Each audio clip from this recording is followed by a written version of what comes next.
Good afternoon, everyone. Thank you for joining us this afternoon as we celebrate National Hispanic Heritage Month.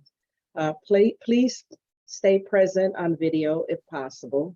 Feel free to place questions in the chat feature throughout the presentation. We will share your questions after our keynote presentation. During National Hispanic Heritage Month from September 15th through October 15th, we celebrate the countless contributions of more than 60 million Hispanic Americans, Latinos, Latinas, and Latinx identifying people to our culture and society in the US. We value diversity at Habitat. Habitat for Humanity of Coastal Fairfield County seeks to build community and to improve lives by partnering with low-income families, community volunteers, and donors to build decent and affordable homes in stable and welcoming neighborhoods. We have dedicated 277 homes since we started in 1985. At this time, I would like to introduce our speaker. We are honored and privileged to have Seila Mosquera-Bruno, State of Connecticut Department of Housing Commissioner, serve as our keynote today. Appointed by Governor Ned Lamont, Commissioner Seila Mosquera-Bruno brings a wealth of knowledge to the Department of Housing. Prior to her appointment, she was the President and Chief Executive Officer of the Mutual Housing Association of South Central Connecticut. DBA Neighbor Works New Horizons. NWNH is a nonprofit 501c3 organization dedicated to providing affordable housing opportunities to help build strong communities and revitalize neighborhoods. Since joining NWNH in 1994, Seila served in many different capacities and became the executive director in 2003. Under her leadership, the organization expanded operations beyond New Haven County to New London and Fairfield counties, managed 38 employees and 100 million in assets. Seila has a master's degree in urban studies from Southern Connecticut State University, a bachelor in business administration from Charter Oak College, and completed the Achieving Excellency in Community Development 18-month fellowship program at Harvard University's John F. Kennedy School of Government. She has vast and extensive experience in advocating for affordable housing on a state and national level and has participated in many organizations to help strengthen communities. She was on the board of the Connecticut Legal Rights Project, a board member of the National Neighbor Works Association, and co-chair of the NWA National Real Estate Development Advisory Council. She has also served on the Federal Home Loan Bank of Boston Advisory Council and the Santander Bank Community Advisory Board. Currently, she's a member of the Reaching Home Campaign and the Home Connecticut Steering Committee, a board member of Council of State Community Development Agencies, and the chair of the Connecticut Housing Finance Authority. In 2004, she received the 40 Under 40 Award from New Haven Business Times. In 2007, she received the Housing Good Egg Award, and in 2009 was recognized as a Rising Star by Business New Haven. In 2010, Seila was inducted into Gateway Community College Foundation's Hall of Fame for her exceptional contribution to the community. In 2014, she was named one of the 50 most influential Latinos in Connecticut, recognized by Latinos United for Professional Advancement. She has been a speaker at several local and national venues on housing-related issues. She conducted conferences in capacity building and provided technical assistance to nonprofits in Ecuador. In 2018, she spearheaded a partnership with NWNH and NHS Puerto Rico to assist in their recovery efforts after Hurricane Maria. She lives in Milford. Welcome, Commissioner. Please share with us. Thank you, Caroline. Thank you. I don't know who is that person that you're talking to about. But thank you. Thank you. First of all, thank you for inviting me to your event. It is an honor for me to be here as Hispanic, especially because we're celebrating this month, the Hispanic Heritage Month. So I'll tell you a little bit about that little girl that is in that picture. Grew up in a very poor neighborhood. As you can see, the house was made of bamboo, and there was not, and it was a very tiny house with no services, basically, no paving. And I was, I think, 12 in that picture. So from there, I grew up with my grandmother. My parents migrated to the States when I was that age. So she basically raised me and my three brothers. So the four of us grew up with her. Grandma didn't finish high school. She migrated to the city from the farms. But one thing that I always admired about her was that she always believed in education. And I don't know where she got that from, because she only went to 4th grade. And education for her was a path to be out of poverty. So she always made sure that we went to school. She always made sure that we got the tools to be able to succeed. So fast forward, I came to this country when I was 23, and I have a 2.5-year-old. I had been in Ecuador. I got to my 3rd year of college. But then when my mother became a citizen, she asked us if we wanted to come to the States. And we say yes, there will be more opportunities. So we decided to come, my brothers and I, the four of us. And I came to Connecticut. My mom was working in a factory at that time. I did not know the language. And I went to work at the factory that she was working at. 2.5 years. And I couldn't make the funny thing is that I always like to work hard in any job that I go. But in this company, I couldn't make the production numbers that they wanted me to. First of all, because I'm tiny, I know that tall, and the machine that I had to operate was really big. So sometimes I would cry, just go to the bathroom and cry, because I couldn't make the production. And so my boss, they knew how hard I worked, but I couldn't make production. So they brought me for the first time to human resources. I never knew human resources departments, so I was afraid. And they said, well, she doesn't make production, but she doesn't smoke. She doesn't go out. She tries. And I said, okay, well, I'm going to move her to another department. So they moved me to another department. And then one day they asked me to go to inspection department just to do some clerical work, and still didn't know the language. I knew a little bit, like when you go to college or high school here and you take Spanish classes, take it in that way, right? So I took English classes, so I knew a little bit, but it was too fast and I couldn't understand. So at night I went to take English as a second language, those adult education programs. So I stayed there for 2.5 years. One day my boss came in and he said, you're too smart to be here, because every task that they gave me, sometime I would be guessing and I will do it. So he said, you need to go to school. And the following month I quit and I went to school. So again, I went to Gateway Community College just to get out of a factory, because I didn't want to go back to a factory. I pursued an associate's degree in business administration, office administration, because it was an associate's. So I got that degree and I went to work for Yale University. And then I decided that I want to go to school for my bachelor's. So I went at night, I went to school and did the bachelor's. And as I was pursuing my associates at Gateway, I really liked the educational system and I wanted to be part of that. So I worked part-time at the college and I had a full-time at Yale, and I work at night. And my mission, my goal at that point was to be in higher ed. So I pursued my bachelor's, and after my bachelor's, I still kept working in the admissions office at the college.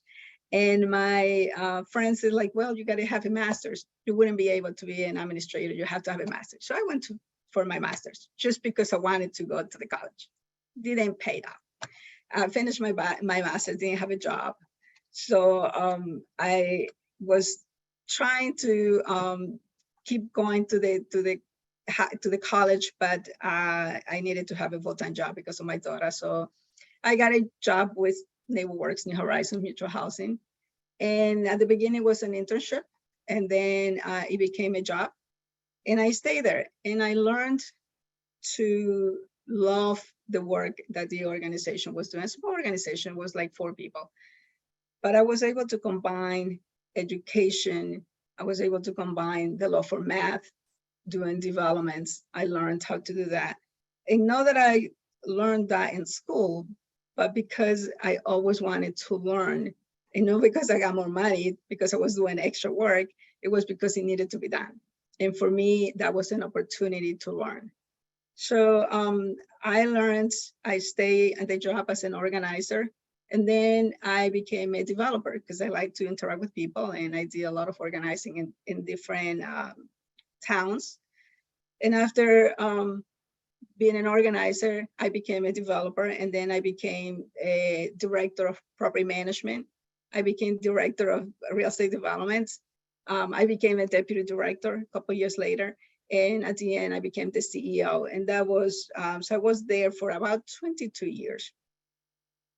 So it was an amazing experience that I had, because I was able to not only work in the local or the cities that I was working at, but also it gave me an opportunity to work nationally and then volunteer in my country, especially, but also in Puerto Rico. So that's kind of my journey from coming in 3 minutes from Ecuador to United States, specifically to Connecticut. My brothers also pursued their education, working at night. And I have 2 of them.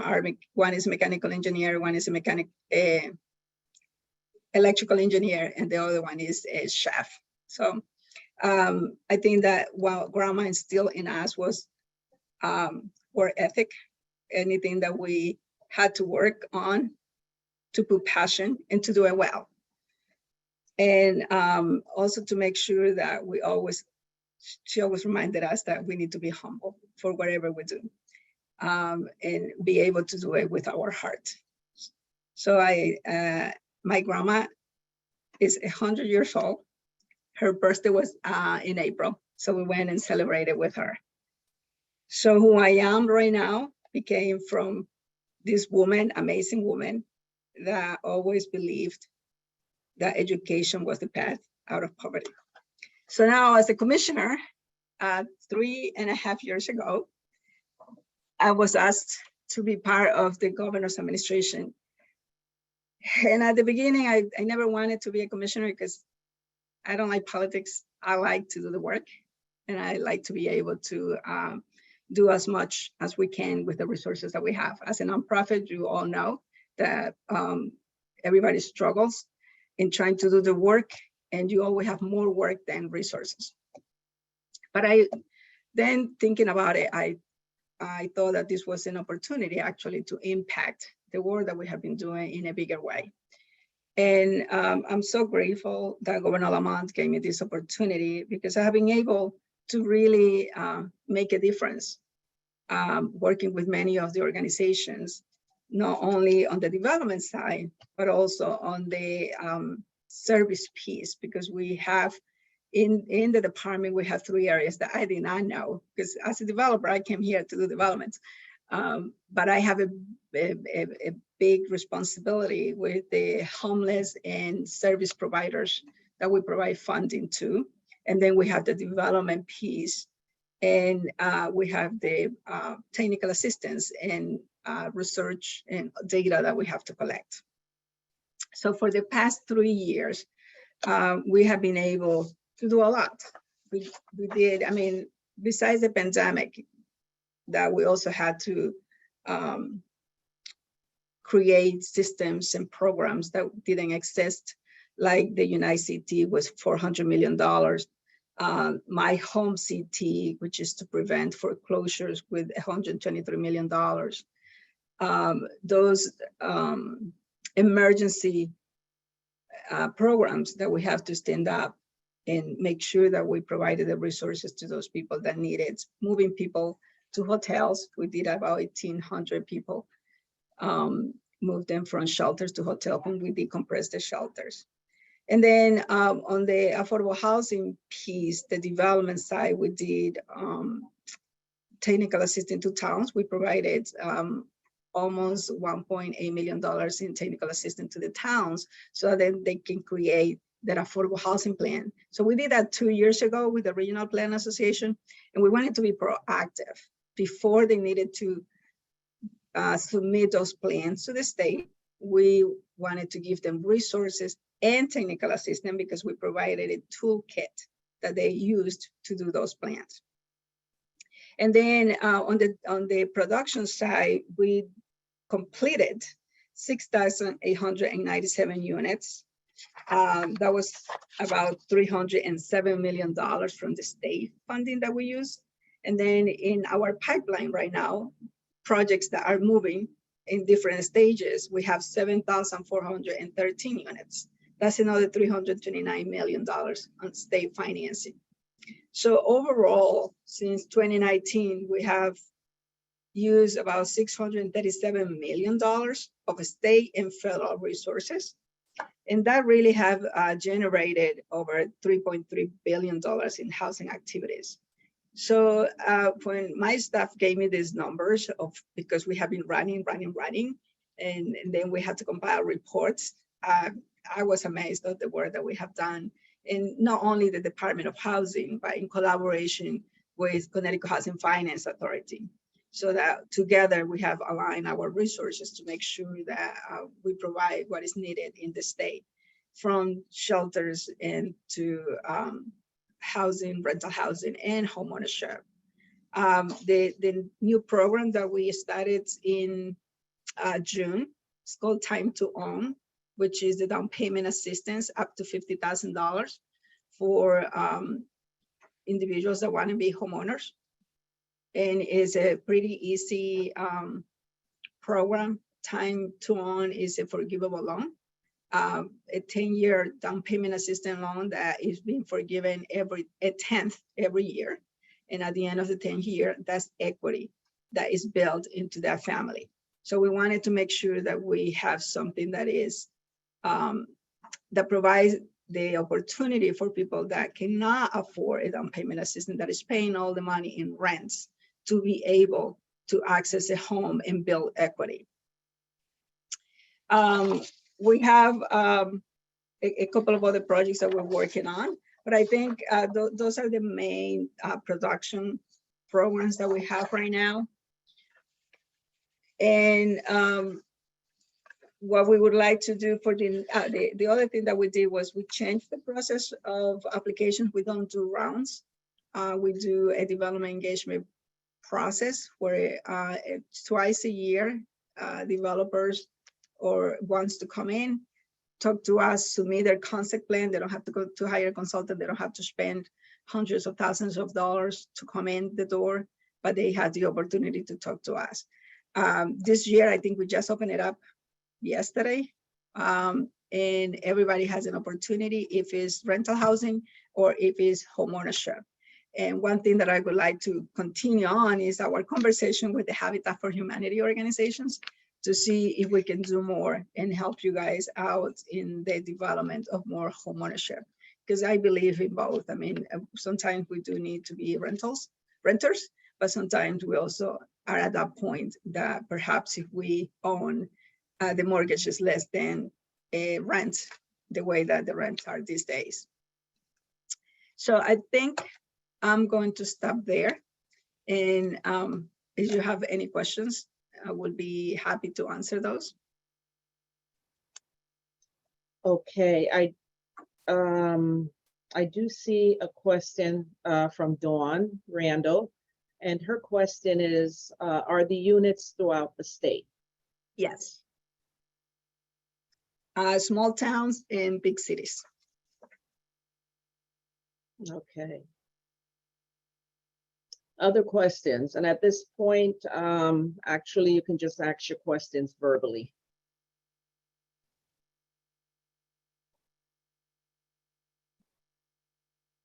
Good afternoon, Commissioner. This is Valencia Goodridge. I'm the Director of Family Services. Thank you very much for joining us this afternoon. My question is centered around affordability for rents. I think that especially when I was typing it in the notes here, I think that the state, throughout the state and all the urban areas, we have a huge problem with rent prices going up.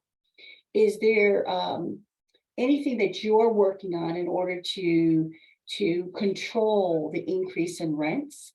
And the second part of the question is, I know that there are programs where homeowners will have access, renters have access to reporting their rent payments to the credit bureaus in order to put them in a pipeline to improve their credits so they can have access to home ownership. Is that something that the state is working on? So on the first question, we don't regulate rents. That's something that the legislator will have to work on, but we are providing data and let them know. I know there were a couple of legislators looking to do some rent control, and I would encourage people to work with your legislators so that they know that this is a big problem. We implement any law that is being set up by the legislators. And then on the second questions on the renters being able to report their credits. Actually, I was just talking to an organization, and I'm looking to see if we can do something and work together. And they have just partnered with Fannie Mae. Yes. And allow, yeah, so probably it's the same organization. So I'm talking to them. We're going to have a meeting next week to see how we can partner and offer that to our residents, because it would be great to have people that are paying rents to build their credit because they are paying the rent on time. Are you referring to Isuzu? Yes. Okay. Yes. Yeah. Okay. I had a meeting with them last week, and we're going to have with my staff another meeting to see even if we can start as a pilot with nonprofits that are that managing properties. They have a really excellent program also, because they provide to those landlords that become members. If somebody is behind the rents, a long 0% interest rate, which is awesome. Mm-hmm. Thank you.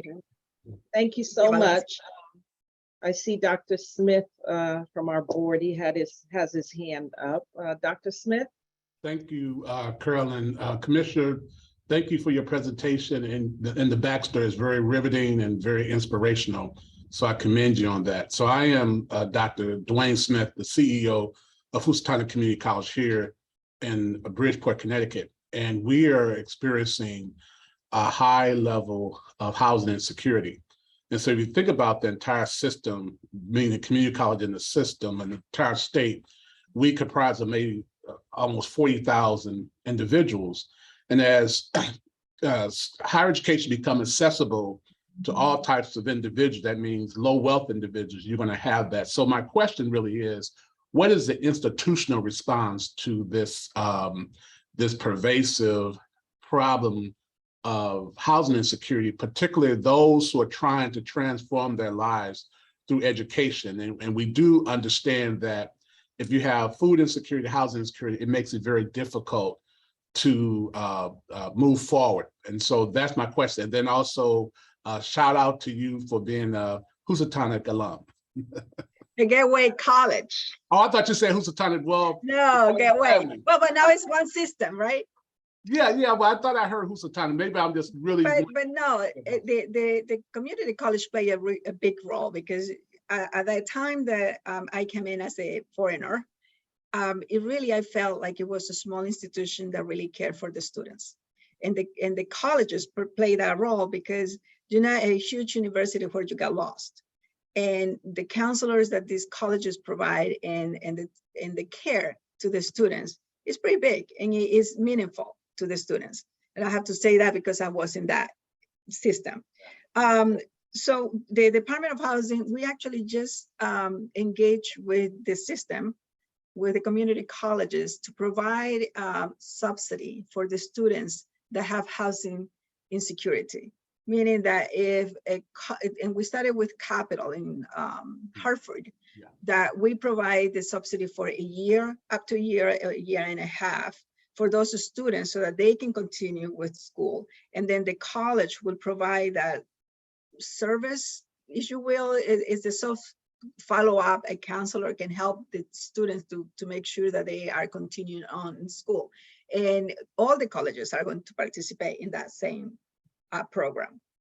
So have you heard about it? Oh, yeah. So basically, we're working with the Connecticut Department of Housing, and that's probably one area, and I'm really grateful. So it's $136,000, and I think Capital, they use theirs to assist maybe 5 or 6 students. So Housatonic is the 5th largest community college in the system with over 3,000 individuals. And so we have $136,000 that we're trying to spread across, the spectrum.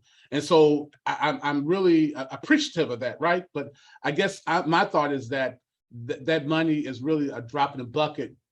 Again, really being appreciative of that money, that it's just really a drop in the bucket to the pervasive almost crisis that we have with our scholars having these housing situations. Yeah, and that, as I said, that's a pilot, right? We had to start because we didn't have anything. But Sure. Also, I think we're going to be talking to the college with Carmen Colon.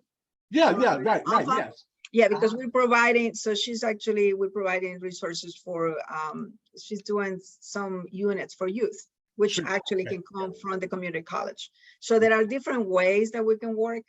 It is providing capital for like her development, and I don't remember how many units, the studios she has, that will be dedicated to the students from the Housatonic Community College. Yeah. And providing the services right there to be able to finish school and moving on, and then that unit will stay for another person. But I think to your point, yes, we have many different programs, and sometimes we just work in silo, because even the homeless resources that we provide to the collective housing in Fairfield, some of those resources can really be utilized for some of the students. Is that how do we connect them? Because we have resources on those organizations to divert and to prevent people from being homeless.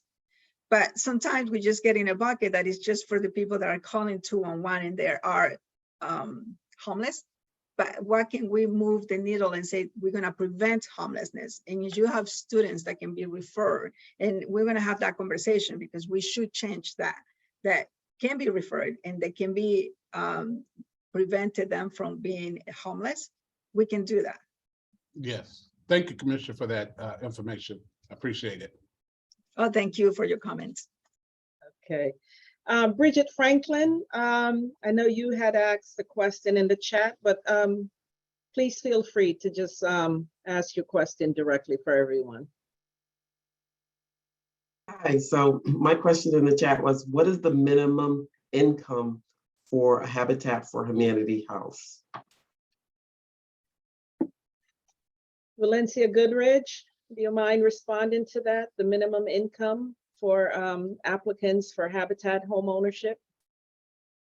It varies depending on the area median income for the coastal Fairfield County area. So for example, depending on the actual home, it may be 50% of the area median income, it may be 60%.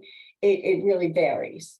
What I strongly recommend is that the individual that asked the question apply, and we could or attend our upcoming workshop that we'll have at Newfield Public Library, and to get additional information. That will be held on October 22nd at 10:30 a.m. If you'd like, I can put my phone number in the chat. You can call me direct to pre-register. But we usually don't quote income guidelines over the phone, because we don't want to discourage you or have you miscalculate. But we utilize the area median income for the coastal Fairfield County area. Thank you for that information. It was more informative. I am a first lady at a church, and I like sharing information like this so that, our congregation if there's a need, if there's someone who's looking for a house. This is great information. So I'll take that back, that information back. Thank you so much. Mhm. Okay, other questions for the commissioner? Andy, the mayor's office, Yes. thanks for joining us. What question do you have for the commissioner? Hi, Carolyn. Andy Toledo, Legislative Director for Mayor Joe Gammon's office in Bridgeport. Thank you, Commissioner, for participating. One quick question. The state legislature last year passed Public Act 22-30 that requires municipalities of 25,000 population and higher to have a fair rent commission in place by July 1st of next year, 2023. Is your agency providing any guidance, technical support, best practices to municipalities in the creation of a fair rent commission? I don't think so right now, but thank you for bringing that question to me. I know that the legislation was passed. I haven't talked to my staff, but it's something that perhaps the municipalities needs. We will be more than happy to provide some technical assistance. Again, we might be able to engage the Regional Plan Association and try to give us some guidance. Definitely, but thank you for asking that. Okay, thank you, Commissioner. Any other questions for the commissioner?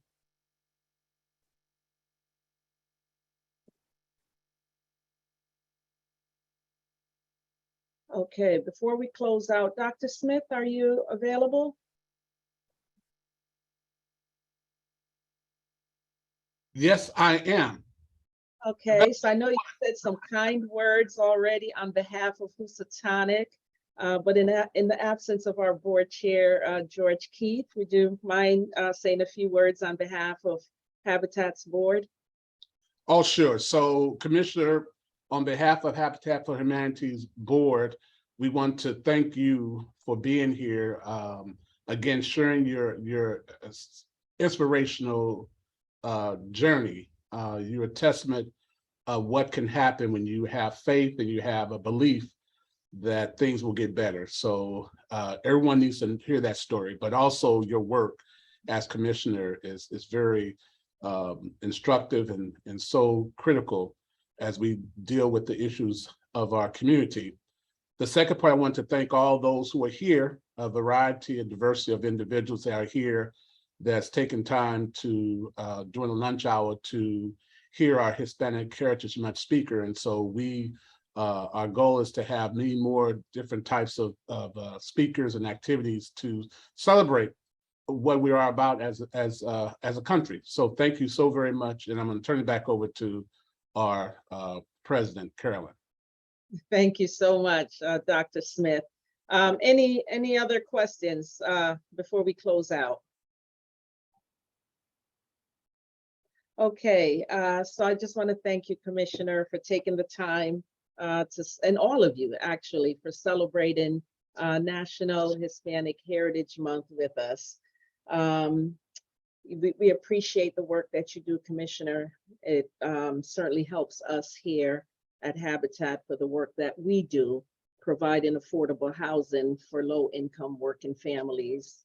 No down payment, no interest, and our goal is to work with the marginalized, disadvantaged community to get them into home ownership. So just want to thank you for being a true leader in the housing arena and for taking the time to share with us today. Also like to thank the board, Dr. Smith and the other board members and the staff for all that you do to make these forums possible for our public. And I thank everyone for coming, but I do want to just shout out a couple of people. Yanero Rios from Senator Blumenthal office. Thank you so much for joining us. Also, Angelucci Manigat from the Haitian Voice newspaper. Thank you too for taking the time to be with us today. 12 to 1, it's lunchtime. So for you to take that time to come and spend it with us is truly, truly appreciated. We do have some great upcoming events, and we'll certainly share those with you. We'll get the information out to you. And I just want to wish everyone a wonderful day and just thank you. Caroline, if I can just thank you again for having me, everyone that has been here, and for you to invite me to your events, especially in Hispanic Heritage Month. I'm very proud of being Latina, very proud of being Ecuadorian, but I'm also very proud of serving the people of Connecticut as the Commissioner of the Department of Housing. And I'm always open to any suggestions, to any ideas. Caroline, you have my email, which you can share with people. I always read my emails, so feel free to send me any ideas or suggestions how we can make this work better for everybody. Thank you very much. Okay, thank you again. And the events that I mentioned, look in the chat. They're there in the chat feature. So you'll see that as Valencia Goodridge, our Director of Family Services, mentioned, we have the Home Buyer Seminar coming up October 22nd. And we invite you all to come in person and learn more about Habitat. Also, we have our Women's Build Meet and Greet sponsored by Bank of America, taking place Thursday, November 10th from 6 to 8 at Brookport in Bridgeport. It's always a fun event. You know, we have pizza and we socialize, and nothing against the men, but it's just a great event for the women to come together and join forces and make plans to build more Habitat homes for deserving families. So thank you for that. And again, appreciate you all and enjoy your day. Thank you. You're welcome. Thank you.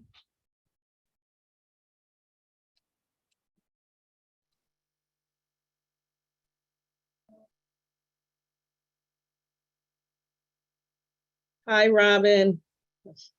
Thank you for joining us.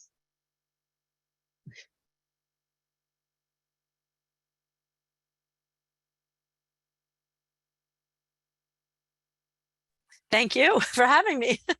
You're welcome. You're welcome. Pleasure to have you here.